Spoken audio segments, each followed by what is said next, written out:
अस्सलाम वालेकुम guys, welcome back. मैं हूं आपका इंस्ट्रक्टर मुदस्सर। फोटोशॉप की इस वीडियो में हम शेप्स को ऐड करना, सब्ट्रैक्ट करना और उसके बाद इंटरसेक्ट करने के ऊपर बात करेंगे और ये सारी चीज़ें हम सीखेंगे इस वीडियो में।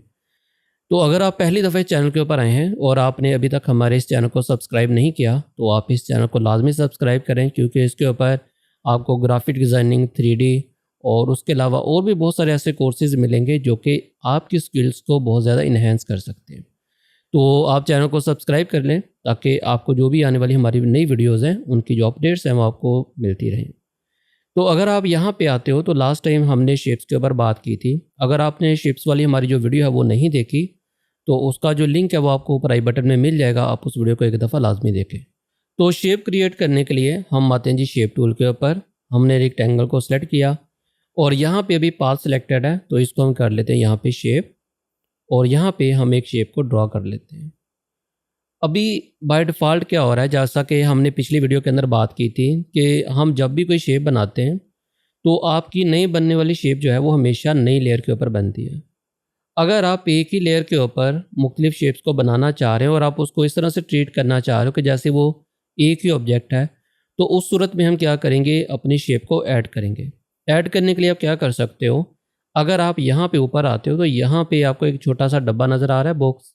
अगर आप इस एरो के ऊपर क्लिक करते हो तो इसके अंदर हम ये सारे काम कर सकते हैं, जैसा कि यहाँ पे लिखा हुआ है combine shapes, subtract front shape, intersect shape area, उसके बाद एक्सक्लूड है और सबसे लास्ट में हमारे पास है मर्ज शेप कंपोनेंट्स। ये क्या करेगा कि तमाम शेप्स को जो भी आपने एक शेप के अंदर ऐड की होंगी सबको मर्ज कर देगा। बात करते हैं इसके ऊपर आगे चल के। यही चीज़ आपको यहाँ पे प्रॉपर्टीज़ पैनल में भी मिल जाएगी। अगर आप यहाँ पे प्रॉपर्टीज़ पैनल को बाहर ले आओ, हम यहाँ पे ले आते हैं, तो अगर हम यहाँ पे देखें तो यही चीज़ आपको यहाँ पे पाथ फाइंडर के नाम से मिल जाएगी। तो इसका भी सेम वही काम है। यहाँ पे आपके पास है ऐड, सब्ट्रैक्ट, इंटरसेक्ट और एक्सक्लूड। तो अब हम यहाँ पे इस शेप के अंदर शेप ऐड करना चाह रहे हैं तो हम क्या करेंगे, यहाँ पे कोई भी शेप ले लेते हैं जैसा कि इलिप्स, और अभी हम यहाँ पे अगर बनाते हैं तो देखिए नई लेयर के ऊपर बनी, लेकिन मुझे तो इस शेप को ऐड करना है तो हम यहाँ पे इसको कर लेंगे कंबाइन शेप्स। और अब अगर हम कोई भी शेप बनाएंगे तो ये क्या होगा, एक ही लेयर के ऊपर बनेंगी और ये इसके अंदर क्या हो रहा है, ऐड हो रही है। आप एक चीज़ और नोट करें कि आपके जो माउस का कर्सर है उसमें जो हमारे पास क्रॉस हेयर है उसके साथ आपको नीचे एक छोटा प्लस का बटन नज़र आ रहा है, उसका मतलब है कि हम इस वक्त ऐड के ऊपर हैं। अगर मैं यहाँ पे कर दूँ इसको दोबारा से न्यू लेयर, तो अब हम जो भी शेप बनाएंगे वो नई लेयर के ऊपर बनेंगी और देखें क्रॉस हेयर के साथ कोई भी आपको स्मॉल आइकन नज़र नहीं आ रहा, तो इसका मतलब है कि अब जो भी शेप बनेगी वो आपकी नई लेयर के ऊपर बनेगी। तो इसको हम यहाँ पे डल कर देते हैं। हमारे पास ये शेप बन गई। अब हम और शेप इसके अंदर ऐड कर सकते हैं, जैसा कि हम कंबाइन शेप करते हैं और कोई दूसरी शेप इसमें ऐड कर लेते हैं, जैसा कि ट्रायंगल हमने ड्रैग किया और इसको पकड़ के हम इस तरफ लेके आते हैं। अब इसको किस तरह से मूव करें, अब ये तो हमारे पास एक ही लेयर के अंदर है, अगर हम मूव करना चाहें तो क्या इससे मूव होगा? नहीं, बिल्कुल मूव नहीं होगा। इससे क्या हो रहा है कि ये जो लेयर है अब हमारे पास एक ही कंपोनेंट के तौर पे है। अगर हम इसको मूव करेंगे तो इसमें जो भी ऑब्जेक्ट्स हैं वो सारे के सारे मूव होंगे। अब अगर आप इस लेयर के अंदर मौजूद इन शेप्स को सेपरेटली सिलेक्ट करना चाह रहे हो तो उसके लिए हम यहाँ पे पाथ सिलेक्शन टूल का यूज़ करेंगे। पाथ सिलेक्शन टूल क्लिक करो। अब आप जिसके ऊपर भी क्लिक करोगे आपकी वो शेप सिलेक्ट हो जाएगी। अगर मैं इसको सिलेक्ट करूँ, अब मैं इसको यहाँ पे मूव कर सकता हूँ। हम इसको मॉडिफाई भी कर सकते हैं। इसी के अंदर हमारे पास है डायरेक्ट सिलेक्शन टूल, तो इसकी मदद से हम इसको यहाँ पे मॉडिफाई भी कर सकते हैं। तो मैं दोबारा से पाथ के ऊपर आता हूँ, क्लिक करते हैं। अभी आप देखें कि आपको इसकी सारी प्रॉपर्टीज़ नज़र आ रही हैं। वजह क्योंकि ये हमारे पास अभी लाइव शेप है। इसी तरह से इसकी भी सारी प्रॉपर्टीज़, इसी तरह से इसकी भी सारी प्रॉपर्टीज़। तो अभी मैं इसको यहाँ पे कहीं भी एडजस्ट कर सकता हूँ। अगर मैं मूव टूल के ऊपर आऊँगा तो ये हमारे पास एक सिंगल ऑब्जेक्ट है, लेकिन जैसे ही हम पाथ सिलेक्शन के ऊपर जाएंगे तो अब हम इन ऑब्जेक्ट्स को, ये जो शेप्स हैं, इनको सिंगल मूव कर सकते हैं, सिलेक्ट कर सकते हैं और कहीं भी इनको अपने हिसाब से मूव कर सकते हैं। अब अगर आप इस शेप को एक ही कंपोनेंट बनाना चाह रहे हैं, आप इसको रेगुलर शेप में कन्वर्ट करना चाह रहे हैं, देखें जब हम इसको रेगुलर शेप में कन्वर्ट कर देंगे, कंबाइन कर देंगे, तो हमारे पास ये लाइव शेप नहीं रहेगी। अभी क्या हो रहा है कि हम जिस भी शेप को यहाँ पे सिलेक्ट कर रहे हैं उसकी प्रॉपर्टीज़ आपको यहाँ पे नज़र आ रही हैं, मतलब कि हम इसको चेंज कर सकते हैं। इसी तरह अगर मैं इसको क्लिक करूँगा, इसको मैं राउंड वगैरह कर सकता हूँ। तो इसके ऊपर हम प्रॉपर्टीज़ अभी इनकी अप्लाई कर सकते हैं। लेकिन अगर हम यहाँ पे आते हैं और इसको हम यहाँ पे कर देते हैं मर्ज शेप कंपोनेंट्स, जब हम इसके ऊपर क्लिक कर देंगे तो अब आपके पास ये जो शेप है ये रेगुलर पाथ के अंदर कन्वर्ट हो जाएगी। और जो भी हम इसको सेपरेटली सेलेक्ट करके किसी भी ऑब्जेक्ट को यहाँ से हम इसके ऊपर जो भी इसके पैरामीटर्स हैं उनको चेंज कर रहे थे, अब वो नहीं होंगे। तो मैं यहाँ पे यस करता हूँ। अब आप देखें हमारे पास यहाँ पे कोई पैरामीटर नहीं है और ये हमारे पास अब एक सिंगल शेप बन चुकी है। इसमें अगर हम चेंज करना चाह रहे हैं तो वो सिर्फ एक ही तरीके से हो सकता है, या तो पेन टूल का हम यूज़ करेंगे या उसके बाद आप डायरेक्ट सिलेक्शन टूल का यूज़ करोगे। अगर आपने पेन टूल वाली वीडियो नहीं देखी तो उसका लिंक भी आपको ऊपर आई बटन में मिल जाएगा, आप उस वीडियो को लाजमी देखें ताकि आप पेन टूल को मास्टर कर सकें। तो हम यहाँ पे इसको डेल करते हैं और दोबारा से हम एक नई शेप बनाते हैं। हम रेक्टेंगल बना लेते हैं और अब हम यहाँ पे दोबारा से ऐड करते हैं। हमने दोबारा से कंबाइन शेप किया और एक और शेप यहाँ पे बना ली। अब इसके अंदर हम जो दूसरे ऑप्शन हैं उनको भी देख लेते हैं। अगर आप यहाँ पे सब्ट्रैक्ट करना चाह रहे हो तो लिखा हुआ है सब्ट्रैक्ट फ्रंट शेप। ये क्या करेगा, जो पीछे वाली शेप है फ्रंट वाली शेप को उसमें से सब्ट्रैक्ट कर देगा। देखें इसने सब्ट्रैक्ट कर दिया। अब हमारे पास ये कुछ इस तरह से है।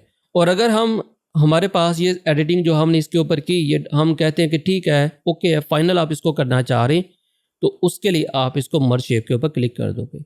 जब तक आप इसको मर्ज नहीं करोगे तब तक हम इसको पाथ सिलेक्शन टूल की मदद से अपने हिसाब से मैनेज कर सकते हैं। आप इसको कहीं भी यहाँ पे रख सकते हो। अब आपको लगा कि ये शेप ओके है, अब आप इसको यहाँ पे मर्ज शेप कंपोनेंट्स के ऊपर क्लिक करोगे तो अब हमारे पास वो जो पहले वाली चीज़ थी वो ख़त्म हो चुकी है और हमारे पास ये रेगुलर शेप के अंदर कन्वर्ट हो गई है। आप तमाम ऑपरेशन इसके ऊपर इसी तरह से अप्लाई कर सकते हैं। मैं कंट्रोल Z करता हूँ, कंट्रोल Z कर लिया। इसी तरह से हमारे पास है इंटरसेक्ट। ये क्या करेगा, जो भी कॉमन पार्ट होगा उसको रख लेगा, बाकी चीज़ों को डल कर देगा। नेक्स्ट इसी के अंदर हमारे पास है एक्सक्लूड ओवरलैपिंग शेप। ये क्या करेगा, दोनों शेप में जो भी एरिया ओवरलैप हो रहा होगा एक दूसरे के ऊपर होगा, ये उसको माइनस कर देगा, बाकी पार्ट को रख लेगा। अब देखें ये भी बाकी है, ये भी बाकी है, जबकि इस वाले एरिया को इसने एक्सक्लूड कर दिया या माइनस कर दिया। अब अगर आपको लग रहा है ये ओके है तो आप इसको यहाँ पे मर्ज शेप कंपोनेंट्स के ऊपर क्लिक करो, ये हमारे पास मर्ज हो जाएगी। अब यहाँ पे कुछ और भी चीज़ें हैं जो कि आपको बताना ज़रूरी हैं। देखें अगर हम यहाँ पे कोई शेप बनाते हैं, अब अगर आप दोबारा से शेप को सिलेक्ट करते हो तो अगर हम यहाँ पे ऐड करना चाहें तो हम डायरेक्ट ऐड कर सकते हैं, लेकिन हम सब्ट्रैक्ट नहीं कर सकते। देखिए मैं इसको डेल करता हूँ। अब हम यहाँ पे दोबारा से एक नई शेप बनाते हैं रेक्टेंगल, और मैं ये चाह रहा हूँ कि इसमें से सब्ट्रैक्ट करूँ तो मैं यहाँ पे ले लेता हूँ जी इलिप्स, और इसको मुझे इसमें से सब्ट्रैक्ट करना है। तो हम यहाँ पे अगर सब्ट्रैक्ट के ऊपर क्लिक करेंगे, अब देखें आपके पास कुछ इस तरह का प्रॉब्लम आएगा। तो आपने ये डायरेक्ट नहीं करना है ऐसे। देखिए अब इसका क्या तरीका हो सकता है, हम इसको यहाँ पे कंट्रोल Z करके डेल करते हैं। पहले तो ये थोड़ा सा ट्रिकी है, तो हम यहाँ पे एक रेक्टेंगल क्रिएट करते हैं। अब आप क्या करोगे, मूव टूल को सिलेक्ट करोगे और इसको डीसेलेक्ट करोगे, ये लेयर डीसेलेक्ट होगी। अब आप दोबारा यहाँ से जो भी आप शेप को जिसके ऊपर भी आप इंटरसेक्ट करना चाह रहे हो, जो भी शेप आप इंटरसेक्ट करना चाह रहे हो मतलब, हम उसको सिलेक्ट करेंगे। उसके बाद हम इस लेयर को भी सिलेक्ट करेंगे। अब अगर हम यहाँ पे आके सब्ट्रैक्ट के ऊपर क्लिक करेंगे, अब देखो माइनस आ रहा है। अब हम इसके अंदर सब्ट्रैक्ट कर सकते हो। अगर आप डायरेक्ट इसके अंदर सब्ट्रैक्ट करोगे तो हमारे पास उसी तरह का मसला आएगा जो शुरू में मैंने आपको दिखाया कि ब्लैक हो जाएगा। इस तरह से आप इसको सब्ट्रैक्ट कर सकते हो अगर आप डायरेक्ट सिलेक्ट इसको सब्ट्रैक्ट करना चाह रहे हो। अब इसका आपको एक और तरीका बताता हूँ। मैं इसको यहाँ से डेल करता हूँ, डेल किया। हम यहाँ पे एक नया रेक्टेंगल दोबारा से बनाते हैं। अब हम शॉर्टकट कीज़ को भी यूज़ कर सकते हैं। अगर आप कीबोर्ड से शिफ्ट प्रेस करोगे, अब देखें माउस के क्रॉस हेयर के साथ प्लस का बटन आ गया, आइकन आ गया। इसका मतलब है कि हम शेप को ऐड कर सकते हैं। आप किसी भी शेप के ऊपर है, नो इशू। फॉर एग्जांपल हम पॉलीगॉन के ऊपर हैं तो प्लस, शिफ्ट प्रेस किया तो प्लस आ गया। अगर हम माइनस करना चाह रहे हैं, आल्ट प्रेस करेंगे तो माइनस हो जाएगा। और अगर आप इंटरसेक्ट करना चाह रहे हो तो आप आल्ट और शिफ्ट प्रेस करोगे तो ये इंटरसेक्ट हो जाएगा। तो आप इस शॉर्टकट की का भी यूज़ कर सकते हो, तो ये ज़्यादा बेटर है। तो मैं आपको रिकमेंड करूँगा कि आप शॉर्टकट की को यूज़ करो, बजाय इसके कि आप कोई नई शेप बनाओ और आप उसको पहले सिलेक्ट या डीसेलेक्ट करो। तो ये ज़्यादा इजी है, आप इस तरीका को यूज़ कर सकते हो, लेकिन तरीके आपको सारे आने चाहिए। जब भी किसी की ज़रूरत पड़ जाए आपको पता हो कि आप उसको किस तरह से यूज़ कर सकते हो। तो ये थी हमारी आज की वीडियो। अच्छा, इसके अंदर जो आपको यहाँ पे प्रॉपर्टीज़ के अंदर ये आपको नज़र आ रहा है पाथ फाइंडर, जो चीज़ हमने यहाँ से ऊपर से किया है, जैसा कि हमने ऐड सब्ट्रैक्ट वगैरह किया था, वो सारे काम आप यहाँ से भी कर सकते हो। तो आप इधर से यूज़ करना चाहो इधर से कर लो या इधर से कर लो, या आप शॉर्टकट की को भी यूज़ कर सकते हो। प्रैक्टिस करें इसके ऊपर। मिलते हैं फिर नेक्स्ट वीडियो में। चैनल को सब्सक्राइब नहीं किया तो लाजमी कर लीजिएगा। तब तक के लिए अल्लाह हाफिज़।